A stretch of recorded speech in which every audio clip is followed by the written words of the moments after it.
The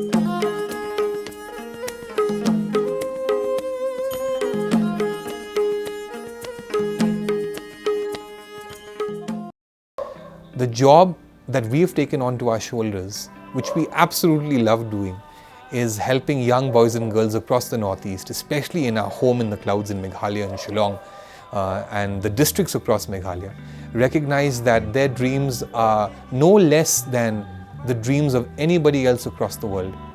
That their ability to achieve those dreams have to do with three remarkable things in life.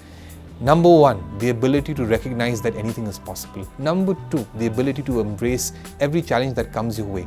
And number three, the ability to communicate not just to yourself what you want for your life, but to the world out there. All these three elements have found their way into this beautiful team that we run. I'm going to call it beautiful because I love my team. It's an organization we founded 18 years ago in the land where the clouds come home, Shillong, Meghalaya. It's an organization called Avenues.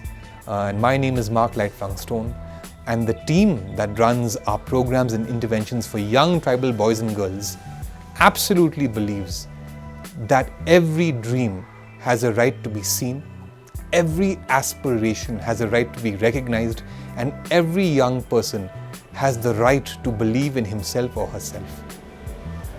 The sad thing is, our formal education systems are so well structured, they don't allow you to get out of that well. You're working within 4 rooms of a classroom. You have a defined syllabus and a curriculum that, whether you like it or not, does not prepare you for life. We know that's a gap.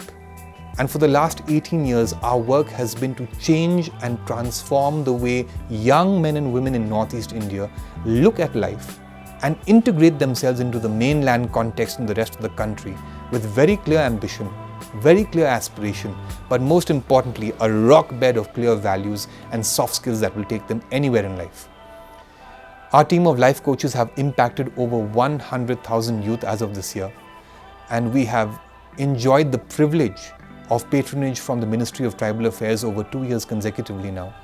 But over the last 5 years have taken on a number of statewide mandates in the skills development space, and most importantly, in the soft skills and personal development domain. The challenges that any entrepreneur or founder in our part of the world will experience now are very different from the challenges I experienced when I was starting out. The Shillong that I grew up in, the Northeast that I grew up in, was a Meghalaya and a Shillong where curfews, buns and militancy was rampant. There was a year where we didn't know if we'd make it to the next year for school.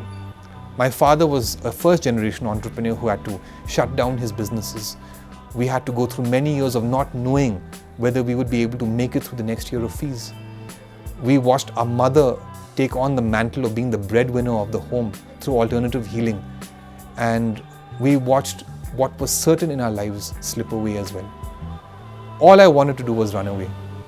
I always felt that if I would be stuck in our town, in the way it was evolving, I would never get ahead in life and I would not be able to help my family. Way led on to way, and when I left Shillong to take up a higher education in Calcutta, which I eventually dropped out of, my very first job was selling flowers for a living. And I remember the beauty, the joy and the pain of stripping a rose bush and making a bouquet and delivering it to families with smiles. I'll never forget how that made me feel. Moving from that job to developing software, to selling hardware, to exploring the world of pool and snooker tables, to hosting events, to teaching IT for a living as well for a while. There literally is very little I have not done to find my way. And that is a lesson that I would love to leave for young people today. I have a policy. The policy is to never say no to an opportunity. The only thing opportunities do for us is they wait quietly, standing by. They wait for us to recognize them. And for the few of us who do, we embrace those opportunities and turn them into livelihoods. So for everyone out there listening, our team has been at it for 18 years. At no point has it been easy. At no point have I not felt at some point in the year that I have to give up and move on to something else. But I have one strength, and that strength is I literally do not have a safety net. This is it for me. all or nothing. And with anybody entering the entrepreneurship space, that zeal and that commitment is what will see you through. All in or you're all out. It's the way our team lives and breathes with passion, and it's the way we've built our enterprise over 18 years. To anybody seeking entrepreneurship in the Northeast, you're welcome to come and embrace the opportunities of our people, our sentimental hearts, but most importantly, our human values that will help build organizations that scale with social impact but deliver meaning in people's lives. We're ready, we're here, and this is our time.